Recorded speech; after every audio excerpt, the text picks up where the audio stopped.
Catholic faithfuls, students, scholars, and members of the wider public gathered in Benin City for the 16th Memorial Day celebration of the servants of God, Vivian Uchechi Ogu, the 14-year-old Nigerian girl who died defending her chastity and whose heroic witness continues to inspire millions. The two-day event featured a major symposium, sensitization walk, memorial mass, and medical outreach. The keynote address was delivered by Reverend Father Stephen Dumbiri, who provided a rich and comprehensive analysis of the challenges of facing sainthood causes. He explained that although African spirituality is deep and vibrant, it often struggles within canonical processes because of insufficient documentation, limited historical records, and the absence of verified evidence. When you talk of African saints, you are simply talking about those who are in heaven. So when we're talking about paucity, obviously we cannot be talking about paucity of African saints because many of our forefathers and many Africans have entered heaven. We can only be talking about paucity of canonized African saints. The process of canonization in the Catholic Church functions as both recognition of heroic virtue and a model for Christian discipleship. However, the African continent, despite its rich Christian witness, has produced few canonized saints in modern times. Nigeria, you can imagine, one of the largest and most dynamic Christian nations in Africa, is yet to have any officially recognized saints. The procedural demands, including detailed documentation of miracles, rigorous investigations, and theological reviews, even the languages to be used, favorable diocese with resources and expertise, and are familiar with these processes. African churches often lack the personnel and finances to sustain such lengthy and costly processes. We also have the issue of lack of awareness and advocacy. Many potential African saints remain unknown beyond local communities due to inadequate advocacy and limited documentation. We also have the issue of cultural misinterpretation of holiness. African spirituality is characterized by communalism, ancestral reverence, and symbolic expressions of faith. These may not align neatly with its Western categories of sanctity recognized by the Vatican. As a result, African models of holiness risk being misunderstood and undervalued in the global church. His presentation encouraged participants to reflect not only on the holiness of individuals, but also on the structural systems needed to recognize and celebrate that holiness. The event was moderated by Reverend Father Daniel Iyangbe, who guided the discussions with clarity and ensured that each panelist made their contribution effectively. On the topic of alleged miracles and medical certification, Professor Joseph Osage, a historian, explained why many miracle claims fail. He highlighted that the church requires strict medical, photographic, and scientific evidence. The review for the canonization of saints in the Catholic Church is a very lengthy process. Not just lengthy, it's lengthy and rigorous, involving series of investigations, reviews, and approval by church authority. Medically speaking, Miracles are often considered as highly improbable occurrence. Okay?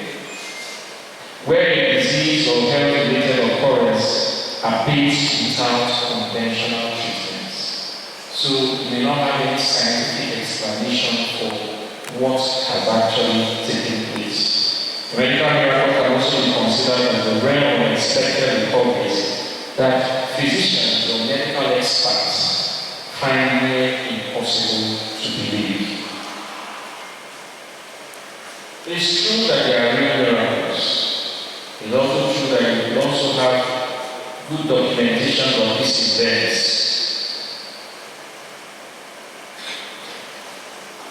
But it's also important for us to know that for a medical or a miracle to be verified as true in the Catholic Church, especially in relation to the process of canonization, it must go through medical certification.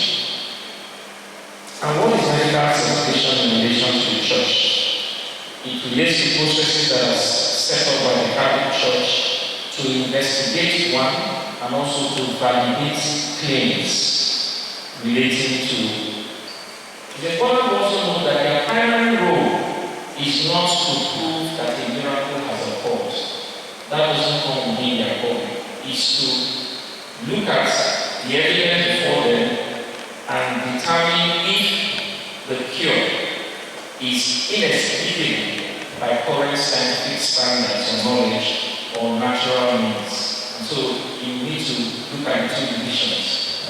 The issue about proving whether a miracle has occurred goes through theological review, and it's the final decision must be taken by the Pope.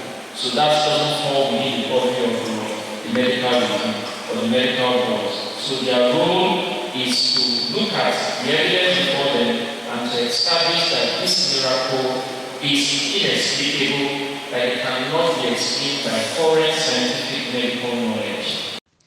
A major cultural dimension was discussed by Sir Odenrige, Senator Roland Owie, former Chief Whip of the Senate, and Pa Ezeashi, a pathologist.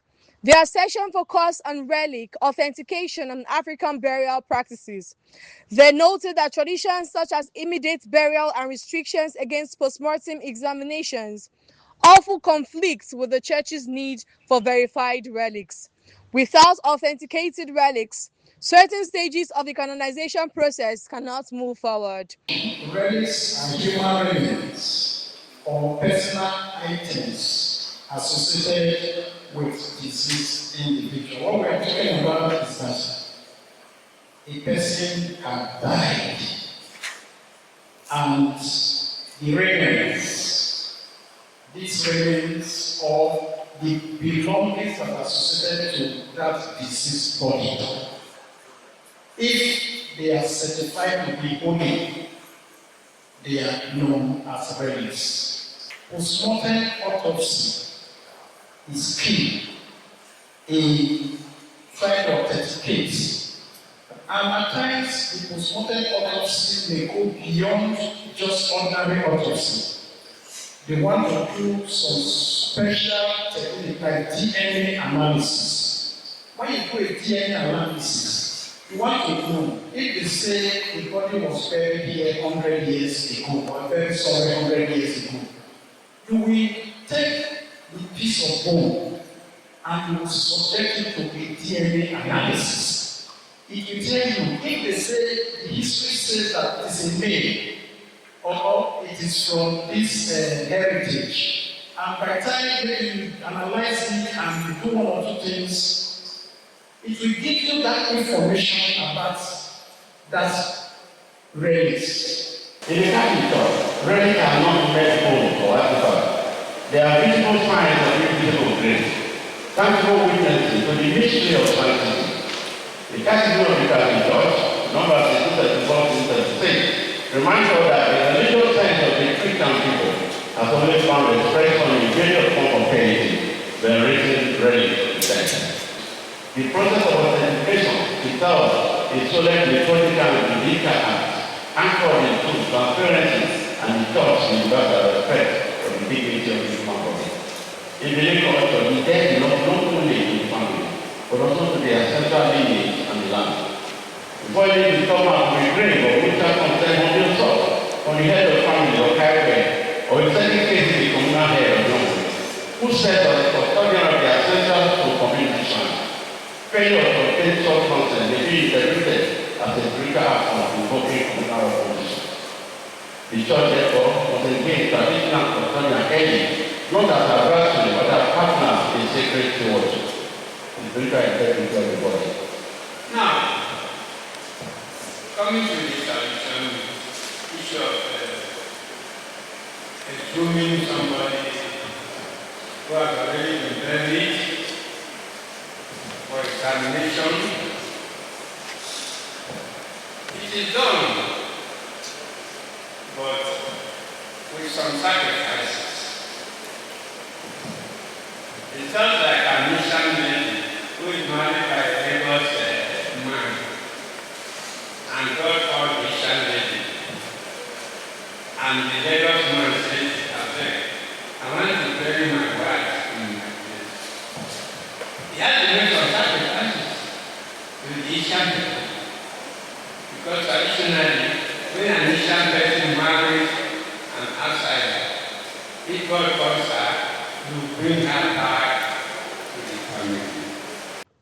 The role of lay faithful was highlighted by Sir Solomon Obiakeme, who emphasized that the responsibility of promoting sainthood is not for the clergy alone. He stressed that lay apostolic groups are vital in gathering testimonies, organizing devotions, preserving memories, and keeping the stories of holy individuals alive. Ladies and gentlemen, when we talk about promoting a cause for sainthood in the church, we often think first of priests, bishops, and church officials. But in reality, the involvement of the apostolic groups is absolutely essential. These groups are societies, solidarities, confraternities, and various lay movements bring energy and credibility to the entire process. 1. Spreading awareness. Lay groups are the grassroots. They help people learn about the candidates' life, virtues, and mission. Through parish activities, meetings, newsletters, and even social media, they keep the candidate's story alive among the faithful. Without this grassroots awareness, a cause cannot grow. Many lay faithful are the ones who actually know these candidates. Is that not correct? Their stories, memories, and personal experiences are invaluable.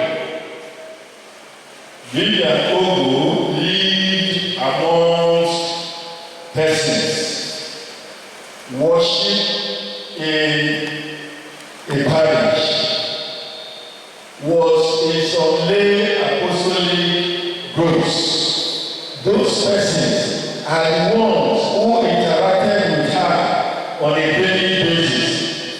Thus, they can attest to our virtues, to our qualities, to our behavior, to our mannerisms, to our character. They help gather testimonies, supporting the work practically. How do we do this? A federalization process involves research, publications, postulators, and many administrative steps. Lay apostolic groups help through fundraising, organizing events, and producing devotional materials. Their support ensures the process can move forward effectively. Let me investigate their lives, virtues, and miracles. So we have got a documentation of activities. Which means all that is going on now, for instance, we like one of the field commission for analysis and documentation. So what requires education number one was trying to investigate the life, the saint life, virtues and miracles. His life for that person, what he did, how he grew up, anything about his life will be documented, and we are already doing that now. There were challenges we face because of being limited or destroyed records. They also have biased and incomplete accounts which people give. Difficulties in verifying miracles also there. What is actually miracle? I don't want to discuss that now. What is miracle? I have to verify. What is beyond scientific explanation? You actually have it here. You don't know it's there. We have interpretation of ambiguous and contradictory evidence. It's also there. Dr. Adeshino Sowemimo examined the impacts of insecurity on pilgrimages in Nigeria. He explained that insecurity has significantly reduced attendance at holy sites. Because you are harmless, right? Right? You are gentle because, first of all, you can defend yourself, number one. And number two, if need be, you can inflict severe bodily harm on your attackers. I'm correct now. What now makes you gentle is that you have all of these capacities under check. I will tell you now. And there are two verses of scripture. If you are disagreeing with me, you are too holy to agree with me. Let me read to you from John 8:59. I said, and when his opponents picked up stones to throw at him, Jesus now, in the temple, Jesus hid himself and went out of the temple area, escaping their grasp. You go to John 10:39, it says, during the feast of dedication in Jerusalem, Jesus advanced sought to seize him, but he escaped out of their hands. If Jesus Christ I escaped, who are you? Addressing the financial cost of causes of sins, Reverend Father Oyuainefo noted that the process requires substantial funding. Expenses range from investigative commissions and medical examinations to translations and Vatican procedures. When the tribunal is sitting, you must make all the necessary arrangements. If you have persons coming from places outside where the tribunal is holding, you have to pay for transportation, pay for accommodation. For instance, our episcopal delegate for this particular development case comes from Oka diocese. When he's coming, you have to pay for the transportation, the charter, then go to bring him and take him back. And when he's around, you pay for hotel. You have to say to your Kelly Pastor Center. He cannot stay in my place. He cannot say I gave him extra chicken. That was why he gave all the case. So you have to stay on his own and stay in the Bishop Kelly Pastor Center. You have to pay the fees. Another area where people have to pay for the cost, especially for ancient courses. For the development, it's easier for us because the parents are here, the siblings are here, we directly drive to the house or ask questions. Imagine investigating the life of someone like Tansi, someone like Ojefa, for instance. You have to look for persons. Some of them may have scattered different places. You have to travel to go and look for them. So the cost of that research is also very important to consider. We have also the cost of promotion. People will have to know the person. The servant of God will have to be known. Before the servant of God will be known, money will be spent. You have to buy materials. You can see now some of us are wearing the scarf, we have the handband, we have the badge. These are produced with money. So people will have to buy them. He stressed the need for clear prioritization and long-term planning. As the symposium came to a close, participants described the discussions as enlightening, inspiring, and timely. More than just remembering Vivian Uchechi Ogu, the event provided a clear roadmap for the Nigerian church to preserve the lives of holy men and women, strengthen investigative structures, and promote a deeper culture of sainthood. Later that same Friday, participants embarked on a roadwalk sensitization across the major streets of Benin City. The march focused on gender and sexual-based violence, raising awareness about the moral, social, and spiritual dangers faced by young people, echoing the values Vivian died protecting. Placards, Chants and public engagements emphasized the need for stronger protection for children, women, men, and for society to uphold human dignity. The two-day event climaxed on Saturday, November 15, 2025, with a solemn memorial mass in honor of the servant of God, Vivian Ogu. Clergy and lay faithful prayed for her cause of sainthood and encouraged young people to emulate her purity, courage, and devotion to God. Alongside the mass was a free medical outreach where health professionals conducted eye tests, blood pressure checks, general health assessments, and distributed medications to beneficiaries. Organizers described the outreach as a way of honoring Vivian's legacy through service, compassion, and care for the most vulnerable.